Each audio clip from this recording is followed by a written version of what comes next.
Uh,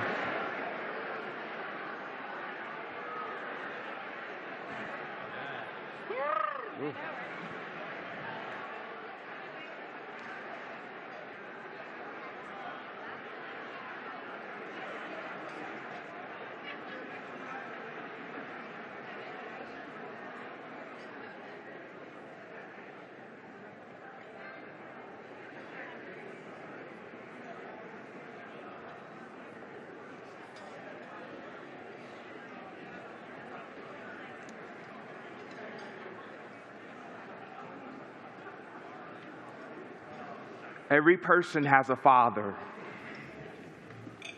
They are someone's child.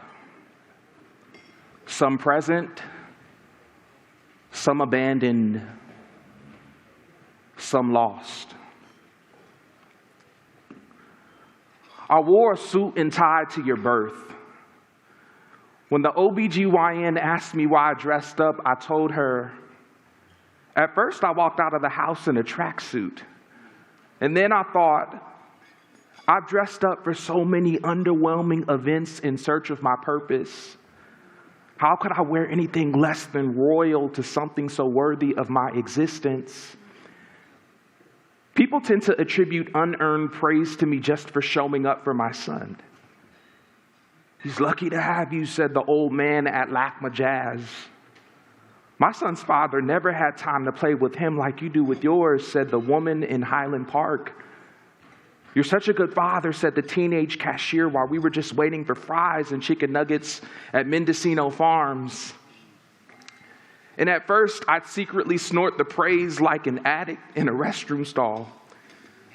And so I begin to see all of the countless superhero moms with invisible capes and 8 hands who fly around every day overlooked and unnoticed at parks and play gyms.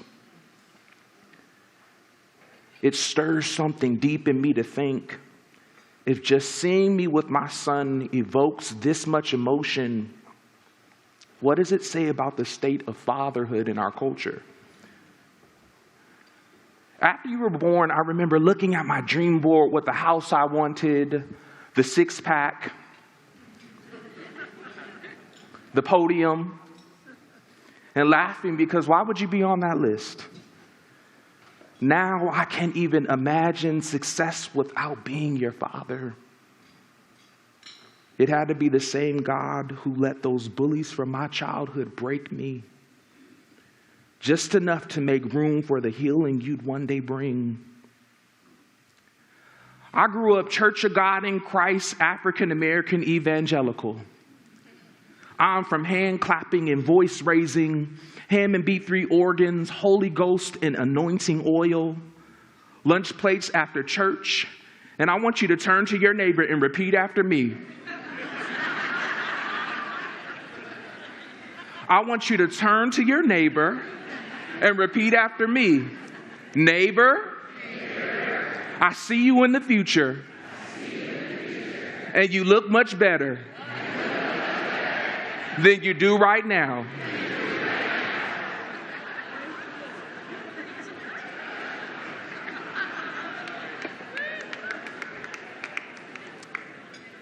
I had a period where church hurt turned me agnostic. Maybe it was the first time I saw this demon child try to nosedive into the concrete with a smile on his face that turned me into an intercessory prayer warrior. I wonder if River knows I don't give him as much attention as he deserves, and if I benefit from the fact that he can't fully articulate it yet. My biggest fear is hearing a statement that says, my dad was always present but disconnected, like a shadow that was only there out of obligation. I've been dealing with FOMO lately, and isn't it just another way to say I'm not happy with where I am? In terms of being a father, I wonder if FOMO means I want to be anywhere but with my son. I wonder if he can tell the difference between our quality time and my 2-hour daily average of screen time. Did I say 2? I meant 4. Now I'm lying. I checked this morning and it was 7 hours and 8 minutes. I'm one of 3 boys, and I don't know how my parents did it. Dad was afraid of his father. Mom never knew her father. Granddad was afraid of his father. Grandma never knew her father. Maybe that's why I hold my son like an Olympic torch. Even when he sleepily slams his 5 head into me like a wrecking ball. Possessed like an octopus on roller skates covering every part of the bed. Recently, I asked my therapist if she had any good books on parenting. She said, "No books. Learn to be with your son." And he's been my most demanding teacher. He is 3 feet tall, 28-pound toddler with jet black afro that coils like Christmas ribbon, coffee with cream complexion, gumdrop-shaped head, 2 big brown guitar picks for eyes. His favorite things to say are no. And can I do it by myself? He plays with the conviction of the sun rising in the east and setting in the west. He loves Haitian rice and beans, watching Blippi, searching for gophers and tennis balls like Indiana Jones and Raiders of the Lost Ark. One morning, I swear an older version of him time traveled to 2025 and asked me, "Are you okay, Dada?" And I almost started crying. Then he went back to playing and smiled like he knew my face was a 2-way mirror. And he was telling the child behind my eyes, "I know you feel like you're a kid raising a kid sometimes." And maybe I do, but God's got us. At your baby shower, I asked my dad to say a prayer of remembrance for everyone there, because every person has a father. There is someone's child, some present, some abandoned, some lost. Selfishly, I think I asked him to pray for them when deep down, I just needed my father to cover me one more time.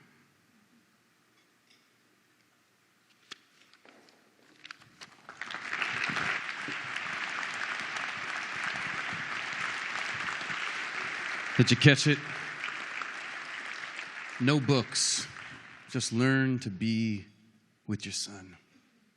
Thank you, Michael Henderson, for bringing fatherhood into this room tonight as well. Good evening. Good evening.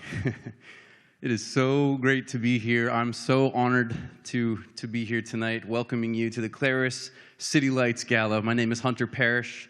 I used to be from LA. I had to move. I miss it. We used to call LA home, but COVID, as with so many of us, uprooted us and rerouted our plans and led us to the East Coast, where I live with my 5-year-old daughter and my very, very pregnant wife. My wife, Catherine, and I, because she's pregnant, it helps me, it makes me feel a lot closer to Claris. So I'm going to take advantage of having this microphone tonight and tell you a little bit about our birth story. We spent COVID cooped up in an apartment outside New York City, and we moved in the day that the world shut down, finding ourselves suddenly in one of the most expensive cities in the world with no paycheck coming in. So we felt deeply uncertain of our future. It was a confusing and scary time for us all. Am I right?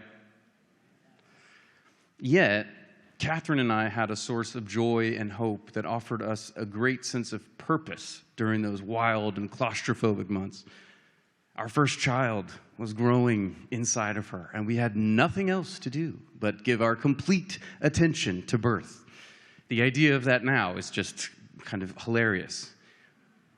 When I learned about Claris, I discovered how privileged that birth story is.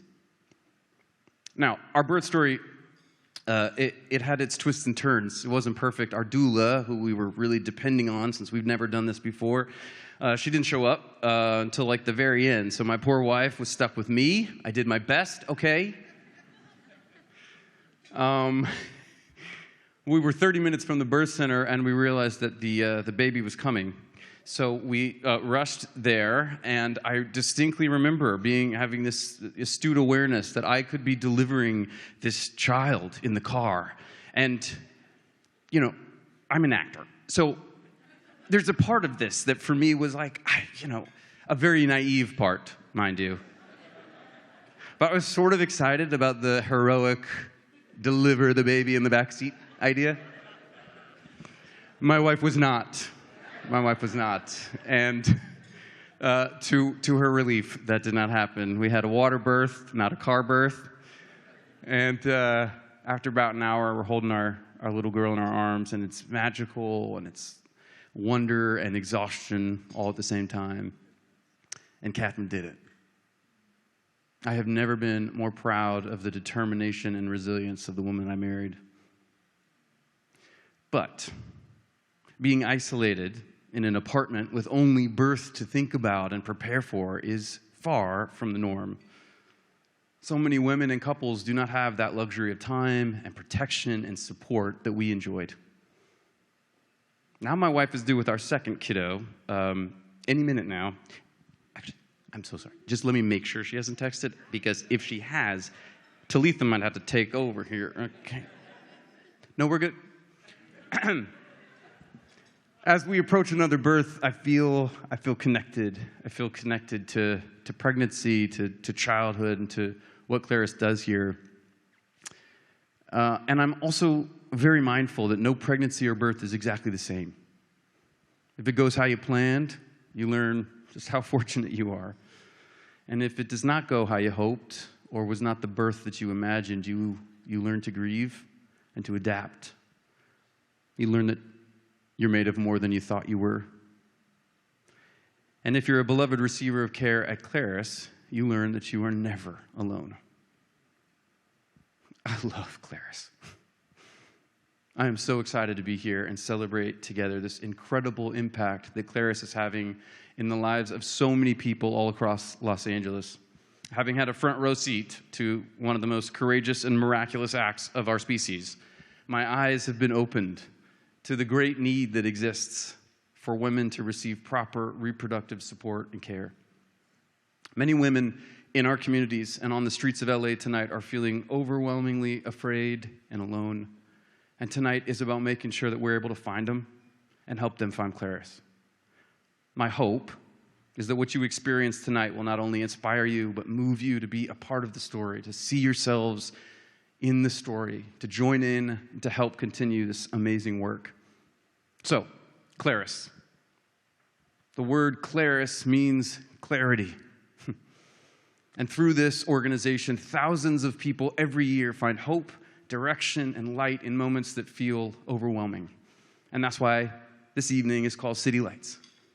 Because together with Claris, we're brightening our city one life at a time. Right now, there are more than 500 of you here in this room, hundreds more of you joining online. Thank you. We see you. And we're so grateful that you've chosen to spend your evening with us. It's going to be a powerful night. Before we dive in, I want to take a moment to thank some very important people, our Gala sponsors.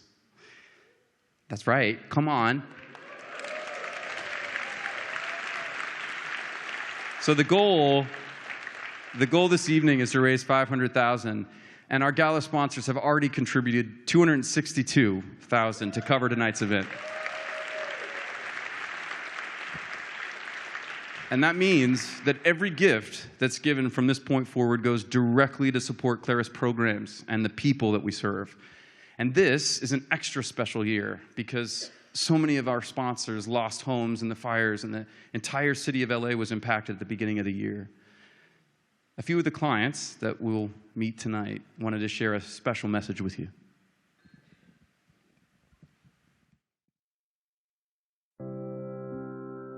What I would say to people that have lost something, or to those donors that have lost something in the fires, ultimately is to, remain safe in your spiritual connection with God, and knowing that materialistic things may be temporary, but just always look at the grateful side, consider that you were able to wake up and have a breath of fresh air or your heart beating in your body. And although it is very difficult to depart from things that we are most connected to, just know that just like you did it once before, you can do it again. Take whatever opportunity comes your way, because starting over, it's gonna be difficult, but you just have to you have to keep pushing and be like, okay, this happened, I didn't deserve it, I gotta start from scratch. This is what I'm gonna learn from it, take away. Losing everything that you worked hard for, and that's hard, but being in that situation, it seems impossible to overcome something so big and so harsh and life-changing, but it's not impossible. Being on the street for so long, I've lost a lot of things that I cherished a lot. Whether it's a backpack, my campsite, everything. Material possessions they can always be replaced. As long as the people around you are fine, everything's gonna be great. Just keep a positive outlook on everything, because you might have lost everything, but there's blessings at every turn. My hope for LA is to get back in their feet with us helping, because without us, it won't happen again. But if we help, like we say, we're a family, we're the same, we're gonna work on this to bring LA back. And if you're not from LA or you're tuning in online, we are so glad that you're here. Please stay with us all evening. You don't want to miss the stunning stories of courage, hope, redemption that we're about to share. And you don't have to wait till the end of the program to make an impact. You can give right now. Just click donate on our website, or you can text the number that you see on your screen. And don't hold back. You're going to be moved multiple times this evening. If you want to give then, great. And if you're moved a second time, please feel free to do so. We need your help. Now, let's take a closer look at what happens when someone walks through the doors of Claris. Meet Sierra. She just took a home pregnancy test, and it was positive. She and her partner were not planning to get pregnant. She is understandably overwhelmed, confused, and experiencing a lot of pressures. So Sierra searches the internet for help. She's looking for a safe place where she feels heard and valued. Sierra's search leads her to Claris, a community-based nonprofit in West and South LA. Claris has specialized in medical, mental health, and support services for pregnant women and families for almost 50 years. At Claris, she speaks to both a patient advocate and a medical provider who let her drive the discussion about her concerns and options, and care is tailored to her unique needs. If she chooses to parent, Sierra will be able to access prenatal care, parenting classes, baby supplies, and ongoing therapy. If she chooses adoption or abortion, though Claris doesn't directly provide those services, we have ongoing counseling, support groups, and peer mentors that can help her process or heal from their loss. This same compassionate and personalized care is also offered to her partner and extended family, building an even bigger network of support around her. Most importantly, Sierra leaves Claris knowing she's not alone and shares that she was treated like family. At Claris, we don't just wait for women like Sierra to find us. Our mobile clinic travels into some of the hardest to reach neighborhoods in LA, and we're growing. Our virtual services are educating, preserving, and reunifying families around the nation. Here in LA, we're planting deeper roots by building a permanent home in Inglewood, California, a community campus designed to unite service providers under one roof and creating a more seamless network of care. Claris means clarity. In a world that tries to divide us and views unintended pregnancy as polarizing, Claris stands in the gap, focusing on people, not politics, thriving families, and brighter futures. This is the Claris way.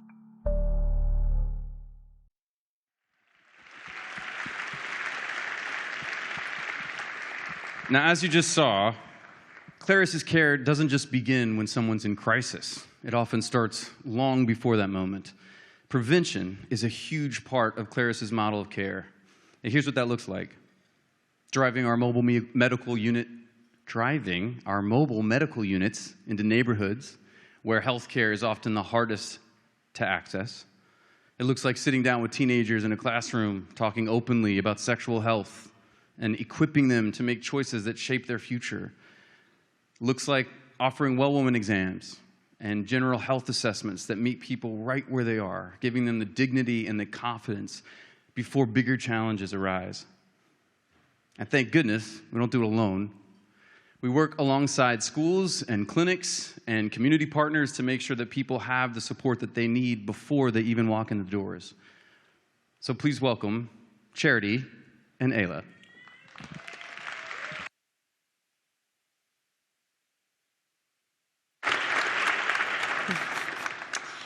I am one of the newest board members at Claris, but this organization first captured my heart when I was leading one of its most impactful programs, Reality Check.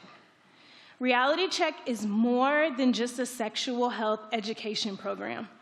It's a conversation, one that brings truth, guidance, and compassion to students in classrooms, organizations, and youth groups all across Los Angeles. Every year, we reach over 12,000 students with honest, age-appropriate discussions about their health, relationships, the media, and the choices that shape their futures. I've seen firsthand the difference this program has made, and it's what led me to move from staff to donor to board member. For many teens, Reality Check is the first time someone really talks to them and with them, not at them, about the things that matter most. And as the current manager of Reality Check, I have the privilege of seeing the impact of this work as our team speaks to more than 30 schools, private, public, and charter schools every year. We mentor students and partner closely with parents, teachers, and key voices, shaping the lives of young people. While different generations may not always see eye to eye, believe it or not, parents are still considered the most influential role models in their child's lives. This applies to their teenage years as well. Through honest conversations, Reality Check provides tools that help parents connect with their teens, to help youth leaders approach these tough conversations, and to empower young people with the knowledge and confidence they need to make healthy choices. To bring all of this to life, we invite you to watch a roundtable discussion where Reality Check speakers, young people, parents, and youth leaders share openly about their experiences, questions, and hopes. So what was sex education like for you in school? When I was in high school, my health teacher, my freshman year health teacher, I'll never forget him, and they showed us a video of a woman giving birth, and that was our version of sex ed. I don't remember talking about anything else, anatomy, nothing like that. So that was my version of sex ed. Yeah, I had the projector, the slides, like, so this is what, and this is, My first sex ed thing was definitely in 5th grade, and they put on a version of The Little Mermaid. Stop. Yes. And she had like no clothes on. And I'm like, what is happening? I had the very stereotypical, like, the gym teacher in 5th grade. Oh, yeah. Okay. It was like almost fear-based. Like, no one talked about how, beautiful it should be and things like that. It was very much of like, don't do this, don't do that, don't do this, don't do that. Where do you guys get most of your info about sexual education? I guess like stories that my friends say. Yeah. And like the internet. Probably social media, I guess, because like we have health class and stuff at school, but I feel like it's not super like helpful all the time because it's not like real world situations, I guess. Yeah, I say my parents. I think my parents are pretty good on educating me about that, but I don't really have most of it. Probably same for me. It's so awkward of a conversation because parents make it feel really, really awkward, and you're just like, please stop. That's the tension, because we're like, hey, we don't want to talk about it, and they're like, hey, don't talk to me about it, but I can go home and find it right now. Does that make sense? Yeah. So it's like, what do you do? It's really gonna take people being intentional, being brave. The reason why I love what Reality Check does is because it's so holistic. It's really honoring to the teens because it's allowing them to activate their critical thinking and make decisions for their lives, which is what they're supposed to be doing at that age anyway, and really get them to think intentionally with choices in all of their relationships, not just romantic relationships. I really love that it's a bridge between parents and the schools too. It helps that the speakers feel very relatable too, you know, and to find that person, you know, to really get some, you know, concrete, right, encouragement and truth, right, is such a beautiful opportunity, I think, for any generation. When you grow through some of the things that you didn't know and have to experience some of those things and the negative effects of it, it's like, man, if I would have known this sooner. Yeah. So just like, nah, let's see if we can cut down the learning curve for others. They're going to search it. They're going to look it up, and they're going to have those questions. So might as well be coming from someone who like cares about them, knows them, and wants to properly provide the information. Once we personalize it with them, I think it opens up the door of like, oh, these aren't just people coming in and teaching me uncomfortable topics sometimes, but it's like a personal conversation with them. They talk to us about like having good like relationships with like friends and like other people too, and like you have to find people in your life that have the same values as you, and like surround yourself with those people to like make you better. Like I know so many people who like were friends with me at one point and then get in a relationship and you just completely disassociate with everyone, and it's really weird. If it's like coming from somebody else besides like your parent or like your teacher, like it's an authority that you don't just dismiss as like, oh, you just talk to me about it. You give me advice about everything. My hope is that our information, the information that we're teaching, really gets spread and becomes the normal response of, hey, I have a future, I have values, and I want to make decisions that align with that and not make decisions that could derail me for that. This generation, I think Gen Z, Gen Alpha, I think they have a bad rap sometimes, and people think that they're crazy and they're loud and they have all this information and they're different than any other generation.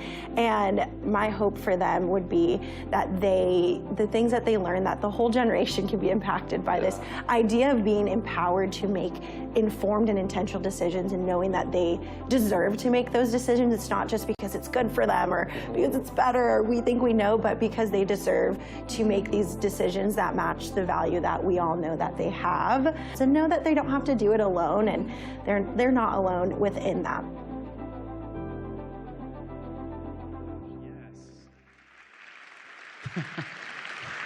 Can you imagine?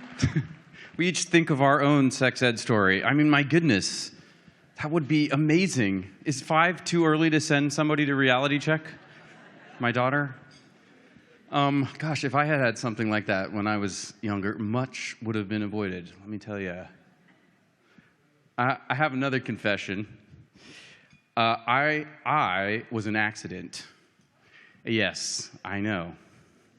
My parents told me that when I was young, and I've been spending the last decade in therapy trying to work through it. But interestingly, most people are surprised to learn that nearly half of all pregnancies in America are unintended. And it's not something that happens to just one kind of person. It touches every walk of life: wealthy, working class, married couples, singles, teenagers, and those well into adulthood. The truth is, many of us in this very room have either faced an unexpected pregnancy ourselves, or we wouldn't even be here if not for one. So let me ask you, when you hear the phrase unexpected pregnancy, what do you think? Our culture is quick to respond with arguments and labels, judgment. We hear terms like pro-life versus pro-choice, and it can feel like society is being forced to choose between baby and woman. But Claris exists to cut through that division. We show up with compassion when people are most vulnerable, and we remind them that they're not alone, that their life matters, that their child matters, that their entire family matters. And we don't just offer care in a moment. We stay. We walk alongside them as they process these life changing choices, sometimes for months, even years. And if you're listening tonight and you've been through this, whether you're raising a child on your own, whether you've chosen abortion, placed up a baby for adoption, or had a child taken from your care, I want you to hear this clearly. Your story is not over. You are not defined by the hardest chapters of your past. There's hope. And there's healing. And there is a community here that believes in a bright future for you.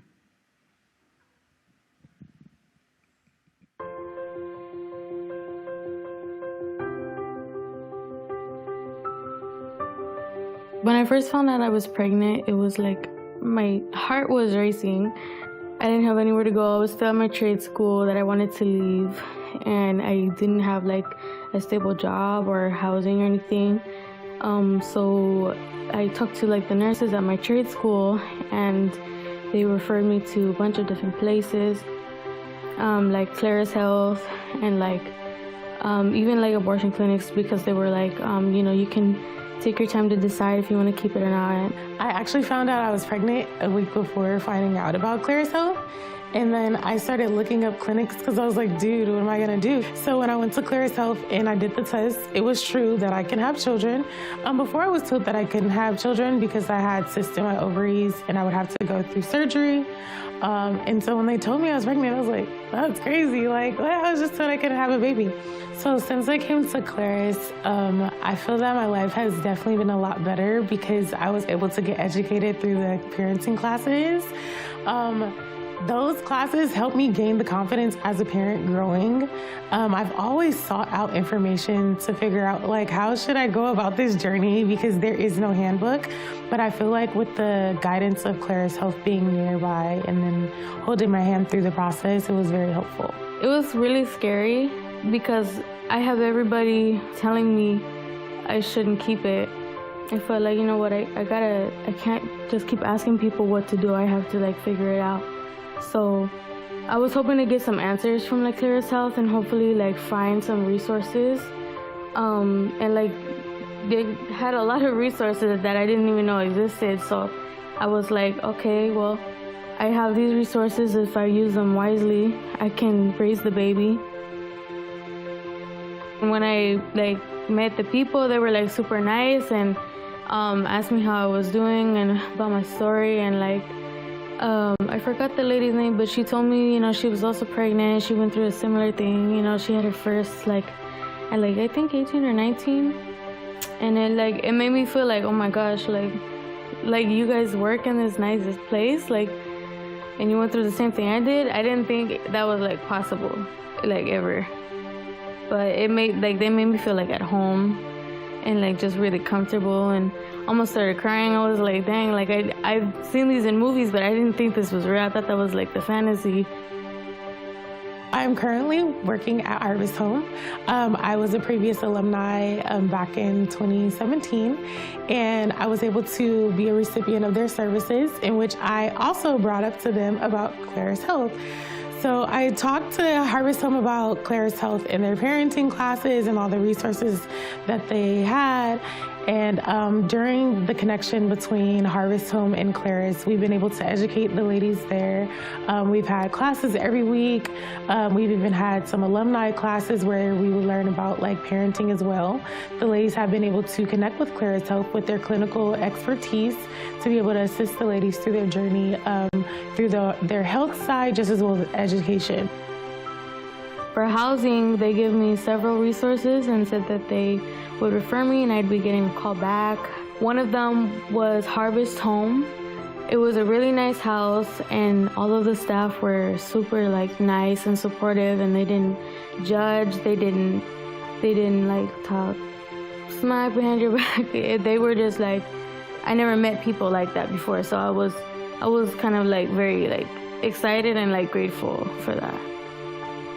So yeah, Celeste actually is a recipient of Harvest Home Services currently, And I am her case manager currently. And I did not know that she had connections with Claris Health as much as she did. I learned that she was actually referred by Claris Health to Harvest Home, and she's been thriving since she's been there, and such a bundle of joy. Her and her baby is going to be such a great light to the community because of her personality. And although she is temporarily going through homelessness, I recognize that she has so much more to give back. She's definitely a force to be reckoned with, and I am so glad that she was able to connect with Claris Health. I feel that it is very huge for organizations to work together because there's so much that each organization has to offer. And once you connect with other organizations like Claris Health and Harvest Home have done over the time, you're able to help a host of families, help more than just one community, but then generations to come as well. When I first found out, I was already in a bad spot in my life. I had low self-esteem because all the stuff I went through, I never thought I was gonna get anywhere. But now, given all this opportunity from Claris Health and Harvest Home, really gave me the opportunities and confidence that I need. Let's give a welcome, yes, to Celeste and Uriel.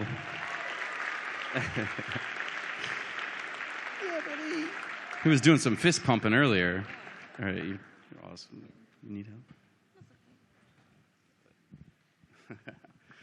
That's so beautiful.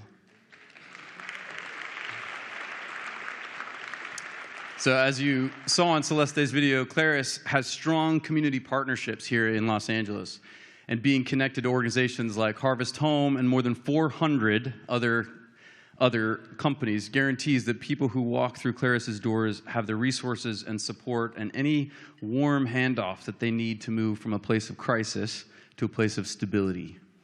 No matter what their past or present situation looks like, we believe that every person has incredible value. Please help me give a warm welcome to my man, Cody.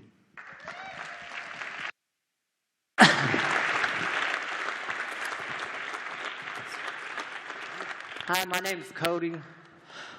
Growing up, I had a pretty rough life. In my 20s, I got into a lot of bad stuff like drugs and eventually ending up in prison.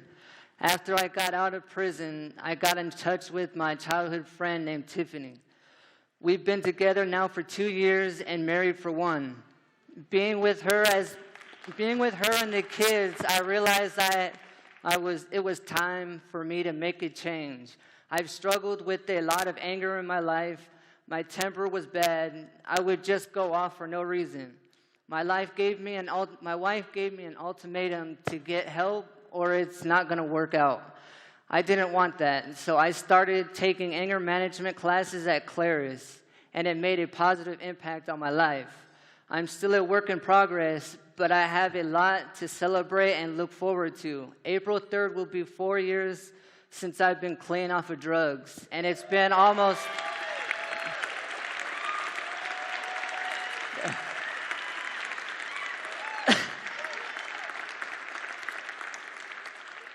and it's been almost 3 years since I got out of jail. I can't wait to grow as a family. We have a lot of plans. We want to travel and do things the kids haven't done yet.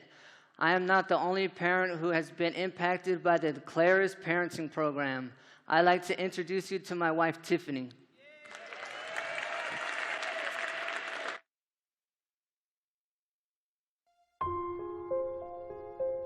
So my childhood was chaotic. I was born in Tacoma, Washington, and then I came to California when I was 2 years old. I was taken away from my mom. She was a mess, say the least, but she did the best she could. So I'm thankful for those 2 years with her. Growing up with I had sisters. I had 3 sisters. It's 4 girls on my mom's side, and I have siblings on my dad's side. But I didn't get to know them until I was mid-20s. So they were really prominent in my childhood, but we had a lot of home issues, so that kind of traumatic.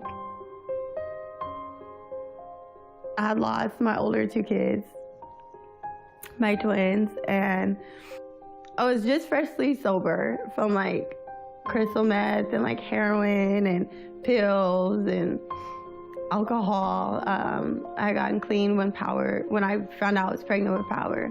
I had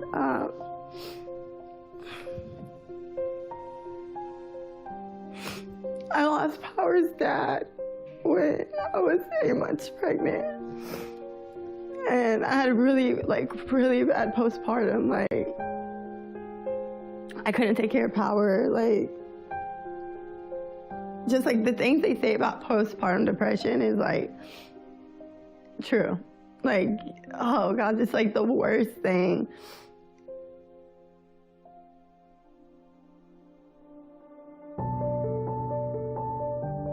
I came to Claris because of Power's godmom, Katrina. I was just trying to I was trying to get my kids back. I was trying to get myself together, and I couldn't really just do it all by myself. I realized I needed that help. I needed that extra push to show that I was really doing something with myself. Claris gave me that. The parenting program was great.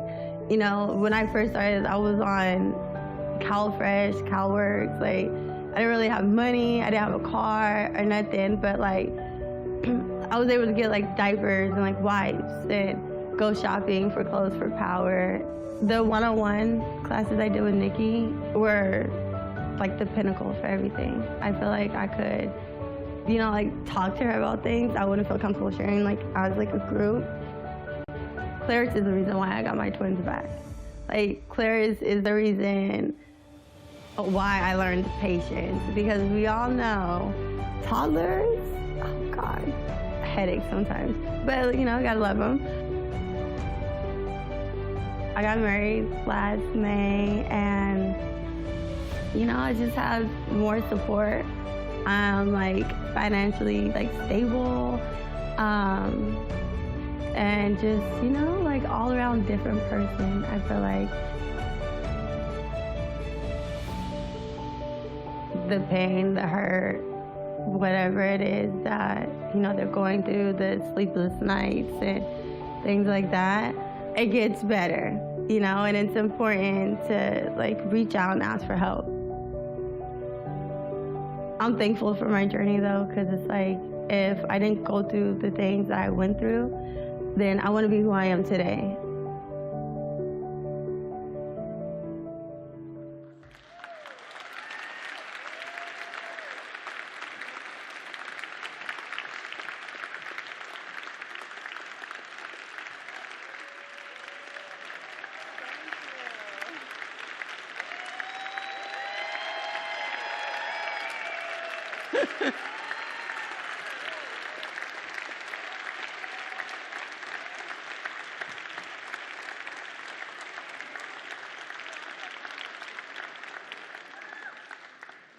So now I'd like to introduce you to my family, my wife, Tiffany, my son, Power, my son, Peace, my son, Prince,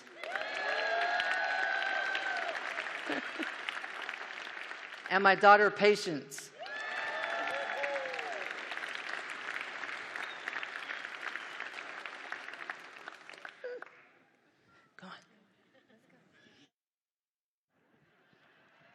Patience will now be performing a dance for us. Amazing.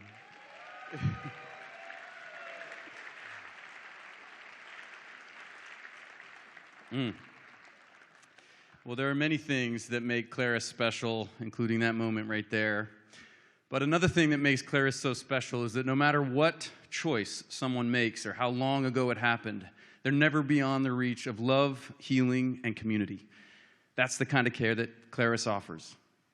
Now let's hear a few powerful examples of that. Please welcome the courageous Megan.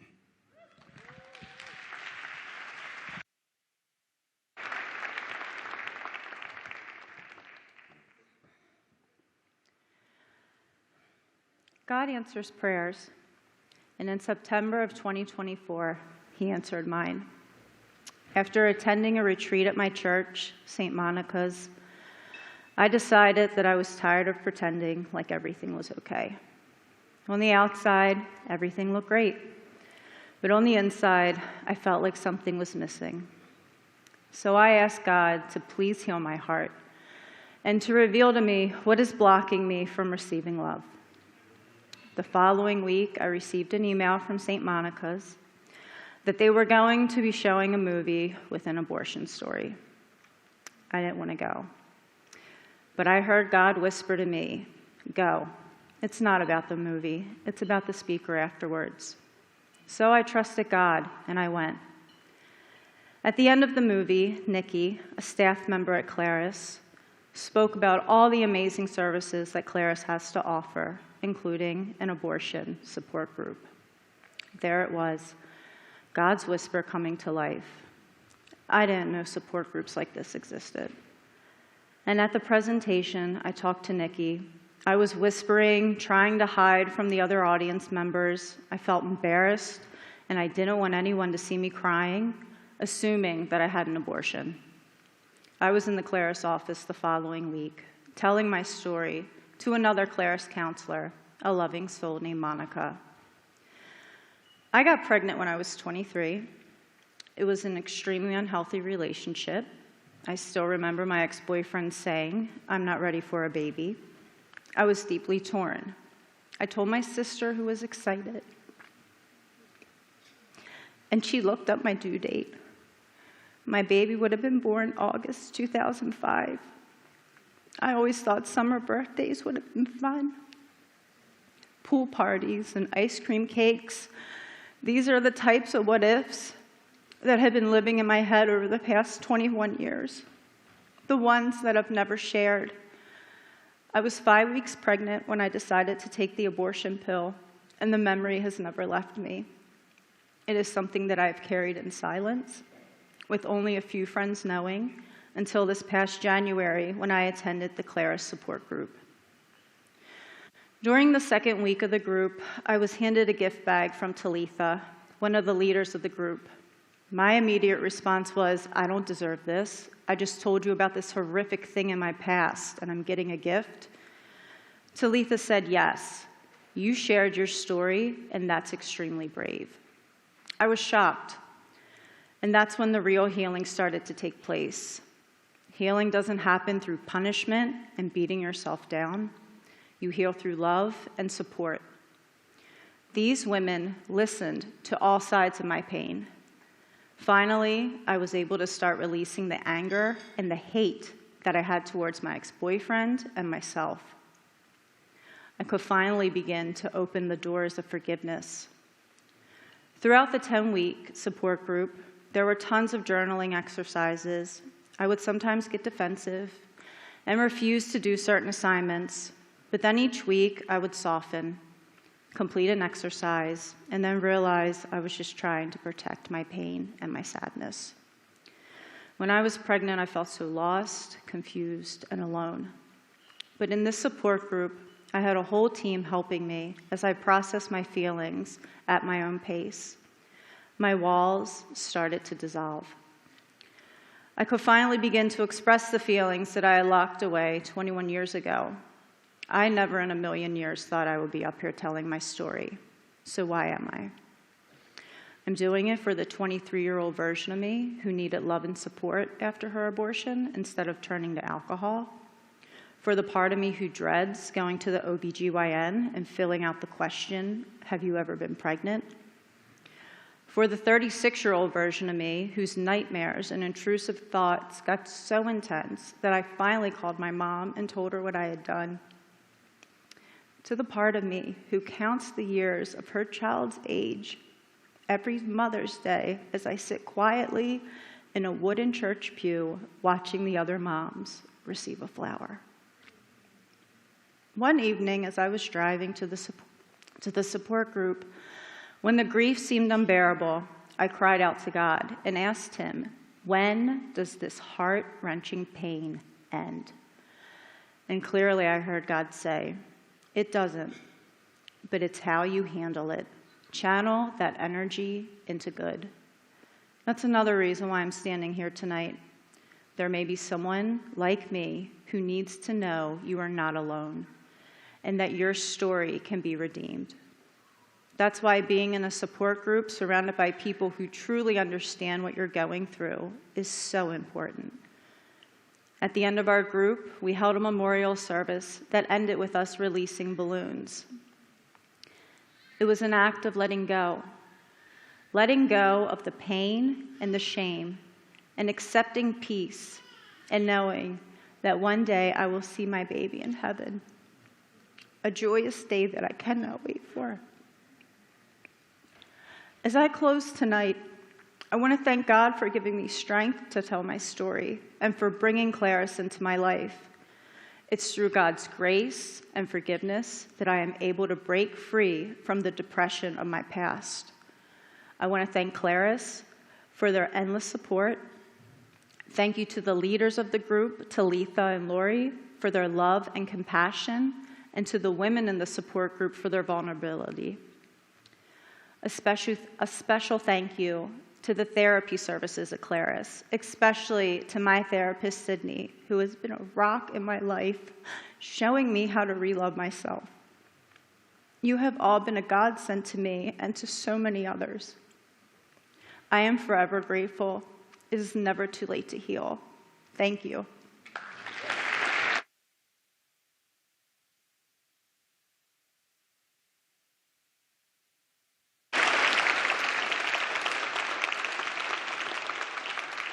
Hello, I'm LaCarla. A few years ago, I came to Gala as a guest of Les and Tasha Higgins. I was retired from working in the probation department and looking for volunteer opportunities. The stories at the Gala inspired me to get involved, and I signed up to be an EMA advocate. EMA stands for Every Mother's Advocate, and the program pairs a Claris mom with a volunteer mentor who helps them complete court-approved parenting classes. Working in the probation department taught me that to help the kids, we needed to help the parents. In the last year, we have had over 4,000 parenting program visits. And though Claris virtual services, and through Claris's virtual services, we've been able to serve parents in 19 states. As an EMA advocate at Claris, I've had a chance to work with several moms, some that I'm still in contact with. A lot of these moms are trying to learn skills that they had never been exposed to before. I've seen a lot of moms still trying to parent their own moms. I admire the moms in the EMA program because they took the step to seek out help. Some are trying to learn how to better provide for their children. Some are trying to get their kids back from foster care system or a custody situation, but all of them love their children and wanted a better life for them. And every single one of these moms is worthy of being helped. Let's hear from one of these incredible moms. Meet Yvonne.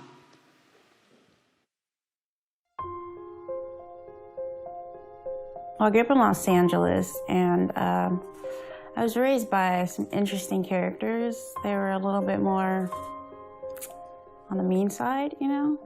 I've pretty much been homeless since I was 13. I have 2 kids. My oldest son is 14, and my youngest son is 10. I originally wasn't there, like 7 years of their lives. I had an apartment, lost it, became a homeless drug addict again due to some circumstances. I was a very negative person, being through all I've been through. My son told me, he's like, can you wait in the car because you're really ugly? Because I hadn't been on the streets for so many years, and I didn't care about myself or how I looked anymore. So it was kind of like a wake-up call that I need to pull myself together.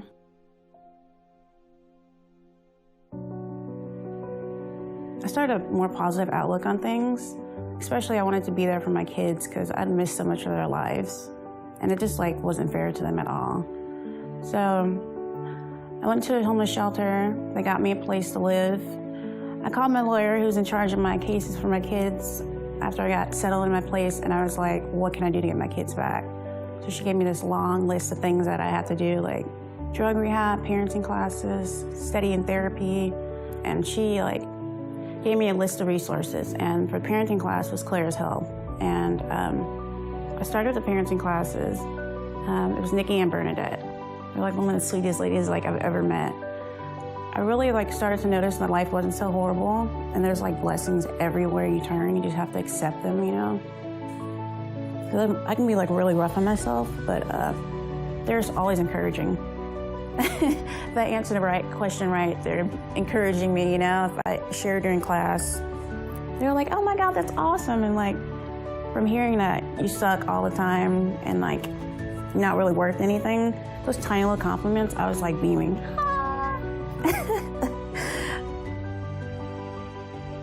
When you come from rough things, people don't understand, being kind to somebody is huge. They invited me to a little function on Christmas to just celebrate being a mom. And I hadn't spent Christmas with my kids in 7 years. We made ornaments, which meant so much to me because it's my first Christmas tree in 7 years, you know? And then it kind of dawned on me last year I would have been under the bridge doing drugs. My mind was just processing, and I was oh my God, these are gorgeous little ornaments. I'm here, I'm doing the right thing finally. So we spent Christmas, the week before Christmas, putting these on the tree, gorgeous little tree. My kids are beaming, smiling, and I'm just oh my God, I finally did it. I didn't want the generational curses they say to keep going, so I guess it's gonna stop with me.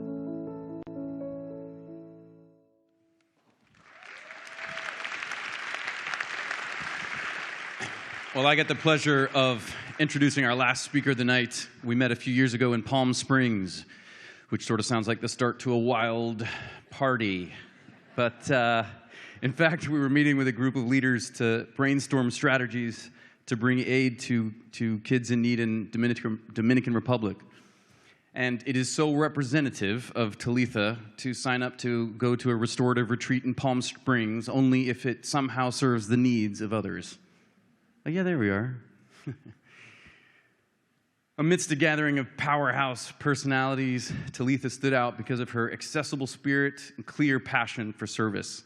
When we visited the DR later that year, we saw schools of children in need of care, some without parents, others with moms cradling their little ones, and Talitha was mama to the mamas. And I don't think I remember seeing her once without a baby in her arms. On our bus rides between schools, I enjoyed many conversations with Talitha, which, for the record, are kind of like reading Shakespeare by a roaring fire. Your mind is illuminated and your soul is warmed. I learned that she leads Claris and has for 24 years, and that she is so passionate about serving women and children that she also sleep trains newborns and juggles life with her own kids like it's an Olympic sport. And in all of her spare time is also somehow a doula, CEO by day and on-call mama nurturer by night. It's impossible. I might have fantasized about heroically delivering a baby, but this past year, Talitha actually did, with her bare hands. She is an undeniable force for good. She is mystifyingly unassuming. Her grounded presence and humility are only outmatched by her servant leadership. And she somehow manages to fit 3 days' worth of work into one. Please help me welcome Talitha Phillips.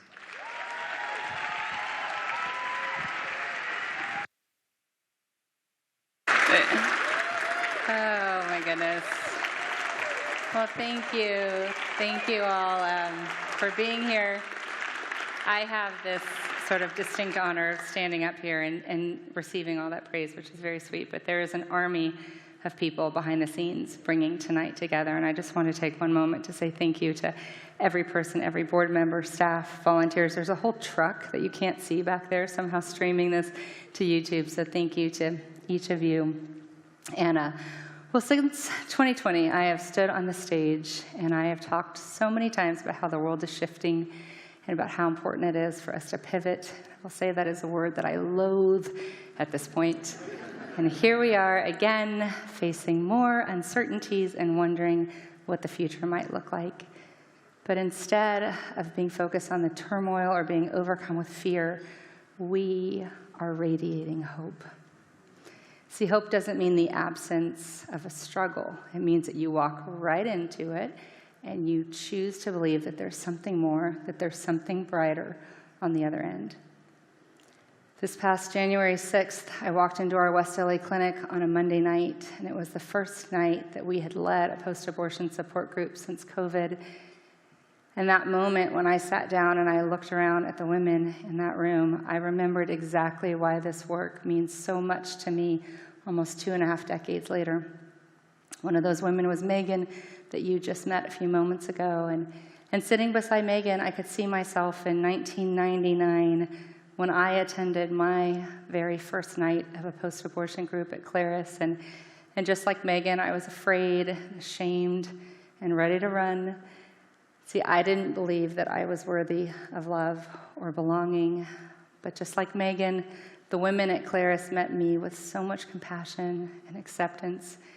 And just like Megan, I found healing, and I discovered that I wasn't alone. See, at Claris, we don't just talk about this thing called hope. It's something that we carry. And the day after that first night of the support group on January 7th, I looked out my office window and I could see the smoke rising from Pacific Palisades. And so many of our dear friends and supporters, some in this room tonight, lost everything.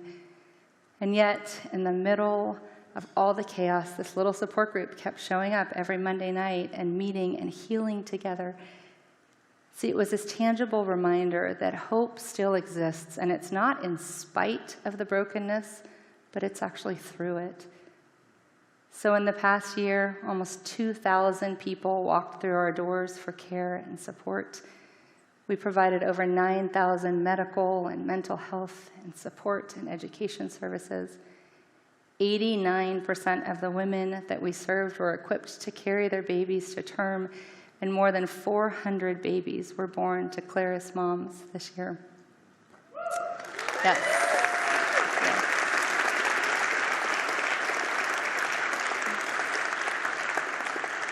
And as you heard from Ayla and Charity earlier, almost 13,000 students attended a reality check presentation, and that means that there are now 13,000 young people who didn't get that typical weird sex ed talk or the condom on a banana or whatever they used to do, but they were instead empowered to make a wise and healthy and hope-filled decision for their life. See, Claris isn't about numbers, it's about stories, it's about real people that forever change our lives. In 2008, a young woman named Heidi came to Claris, and Heidi ended up living with me while she was pregnant. Some of my sweetest memories are from that season, laughing in my kitchen or watching Heidi try to get up off my air mattress when she was 9 months pregnant and seeing her play with my then 1-year-old daughter.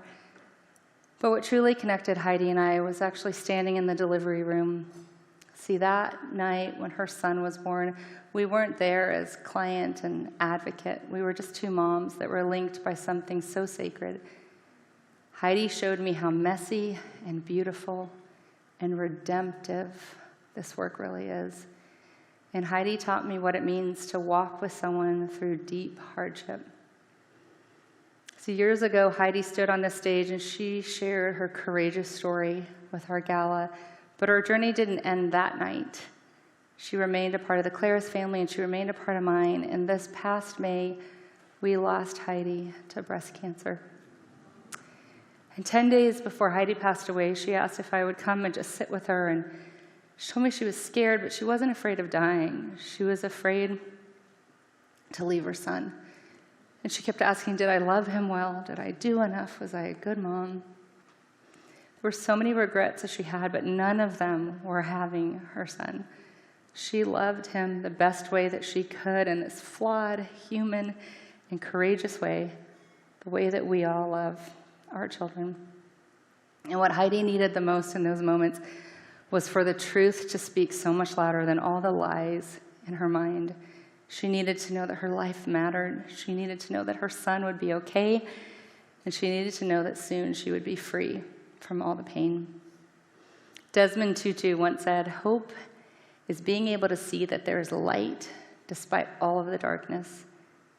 And the hope in Heidi's story lives on in her son and in the people that she touched and in the mission of Claris. See, radiant hope isn't just a feeling, it's something that we build. We are not just a clinic, we're a community. We're not just providers of a service, we're partners in people's stories. And we don't see clients, we see people, we see image bearers of God that are worthy of dignity and compassion and love. That's what makes Claris different. That's what makes us so special. And we're building right now in the boldest way yet. In 2024, we bought a property in Inglewood, and this year we tore the old walls of that building down.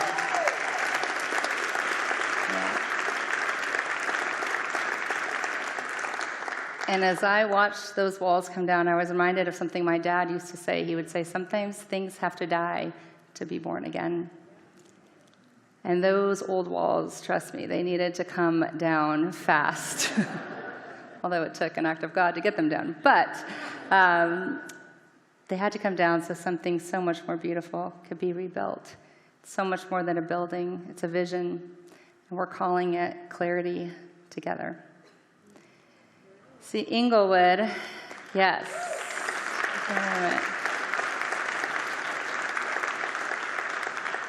Inglewood is now known for stadiums and concerts. There are millions of dollars that flow in and out of that city. I was going to say every year, but it's probably every month, with very little concern for the incredible lives of the people who live there in the surrounding neighborhoods. John 1:5 says, "The light shines in the darkness, and the darkness has not overcome it." See, we believe that this new campus will be a powerful expression of God's love and light and hope, radiant hope in action that is built in concrete and steel, very expensive concrete and steel, rooted in faith and dignity and love. But it's a campus that says that you're not alone, and it will be a hub where women, men, and families like the ones you've met tonight can access wraparound care from multiple service providers under the same roof. We already have 5 committed anchor tenants, and they are all in this room tonight, and we're going to add several more in the next year. It'll be a space where isolation is replaced with community, and that community theme is going to be evident from the moment that you walk in the lobby, because you will be walking into the lobby of a coffee shop that will be operated by one of our partners, Inicio. And here is a sneak peek, no one has seen this yet, of what that lobby will look like.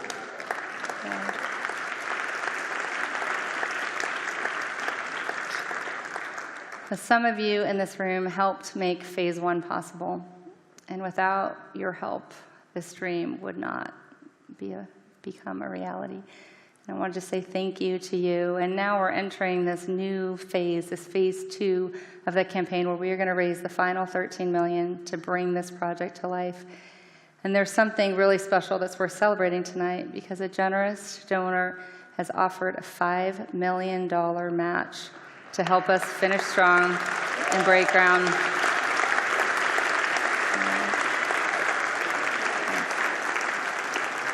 So tonight is not about fundraising for this campus, but if you want to learn more, just note it on your response card at the end of the night, or if you're watching online, you can email me, or you can find somebody with a name tag. They should all know how to answer any questions you have. But while we're dreaming ahead, there's something else that's exciting on the horizon, because next year, Claris turns 50. Yes. And I am not that far behind it, but half a century of quiet faithfulness and unwavering compassion and hope that transcends labels and stereotypes. See, we're not a trendy cause, and we don't fit neatly into one extreme or the other.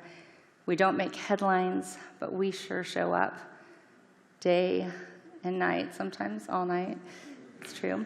But we do so because every life matters and because every family is worth fighting for. So tonight, we're inviting you to be a part of this next chapter, to invest in a city that deeply needs you, no matter where you live or where you've moved, Hunter. The next person that may walk through the doors could be coming to Claris because you brought them, or because you gave, or because you believed. So in the next year, our plan is to reach another 2,000 people with more than 9,000 services.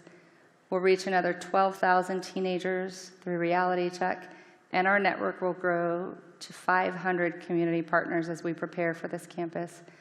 See, this vision, along with the capital campaign, is going to take a significant investment, and that's why we're all here tonight. So you have the opportunity to decide if you'll be part of bringing all of this to life, to ensure that we can celebrate another 50 years as an organization. When you give monthly to Claris, you help keep the lights on. You sustain the heartbeat of Claris, and here's a little bit of what that looks like. So for $50 a month, you can cover one court-mandated parenting class like what LaCarla was talking about, or $100 a month provides therapy, $250 covers a full medical visit, and $500 funds our mobile clinic for an entire day. For those who are already giving monthly, thank you, and please consider increasing your monthly gift. Or if you've been moved tonight to give one time at any level, know that you're helping build the future of Claris. $1,000 covers an entire month of parenting classes. $2,500 provides lab fees for a full month of free testing, and $25,000 shares the Claris message across multiple channels around the city through marketing and digital outreach. So if you're watching online, you can text Claris to 50155. You guys can't see that, but they can see the prompt. Or click the donate button. And if you're in this room tonight, there's a navy envelope, and we're going to ask the table sponsors to go ahead and pass that out. We would love for every one of you to fill out a card, even if it's just to stay in touch. And I'm going to invite the band to come up. And when you're done with your card, just place it back in that navy envelope. So we're going to have the band play for just a few minutes while you guys fill out your cards. If you're watching online, don't leave. Don't leave in the room. And we have something really special and very short planned as soon as we're done. So thank you all for being here, and enjoy the rest of the evening. Bye.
Tonight you've heard a lot of examples of people who felt shame about their past and believed lies about their life. And I imagine there are many of us in this audience who have wrestled with the same kinds of things, spoken and many unspoken. We're going to end this night with an opportunity for you to join those around you to receive and to proclaim truth over your life and over this city tonight. As Cassie sings, if one of the statements on the screen resonates with you, we ask you, like many of the women standing up here tonight, to be courageous, to turn on the little tea light in the little brown bag that you have on your table. Pass those out. Turn that on. Stand up. Remain standing to shine a bright light and radiate hope in this city.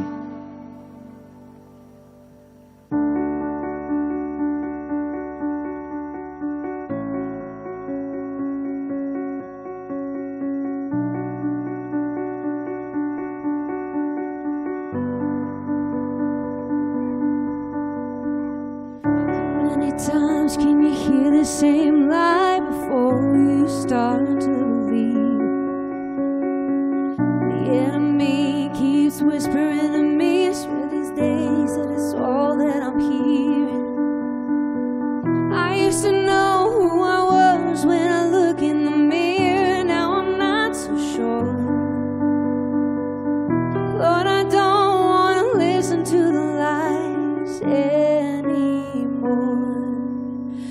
The truth is I am a father's child. I make him proud and I make him smile. I was made in the image of a perfect king.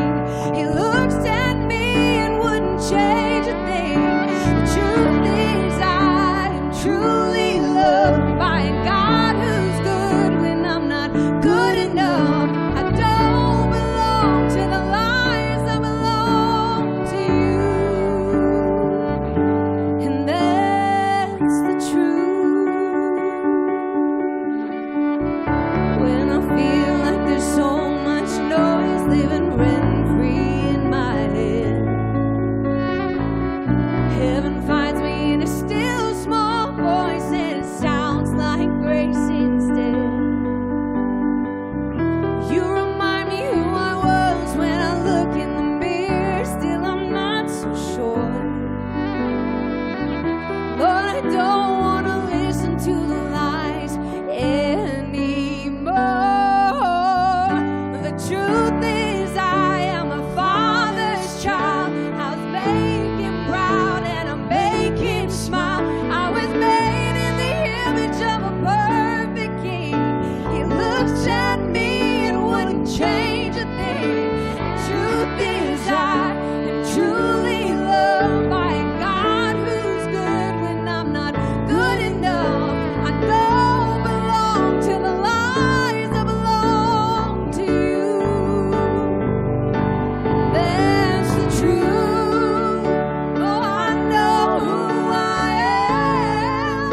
Oh, and I know who you are. I hold these truths inside my heart. I know the lies are always gonna try and find me, but I've never been so sure.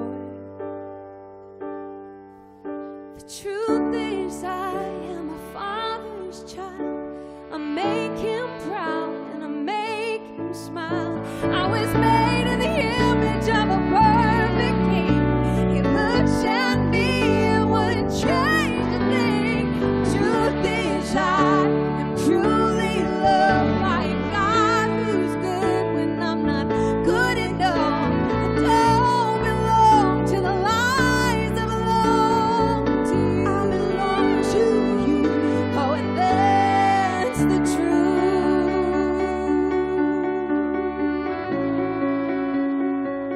Oh, and that's the truth.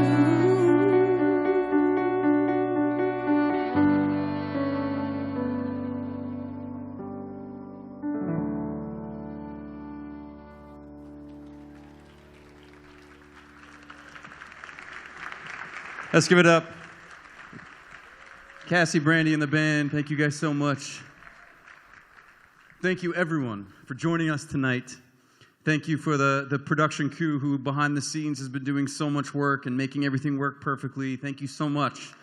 That's right. There is so much to celebrate, and of course, we couldn't do it without you. Gala sponsors, please be sure to collect the donation cards, and there'll be someone coming around for the Navy envelopes in just a moment. And let's take a look at where we are. Do we have a little thermometer? Ooh, look at that. Thank you. And to thank you, too, for everybody tuning in online. Keep donating, keep posting. I pray that you've been inspired tonight and that we all leave here excited and encouraged. And if you haven't already done so, don't forget to follow and like Claris on social media. And you know we want you to tag us in those pictures from tonight. And lastly, there will be a recorded version of this program available on the site within the next few hours. Have a great night, everyone. Get home safe.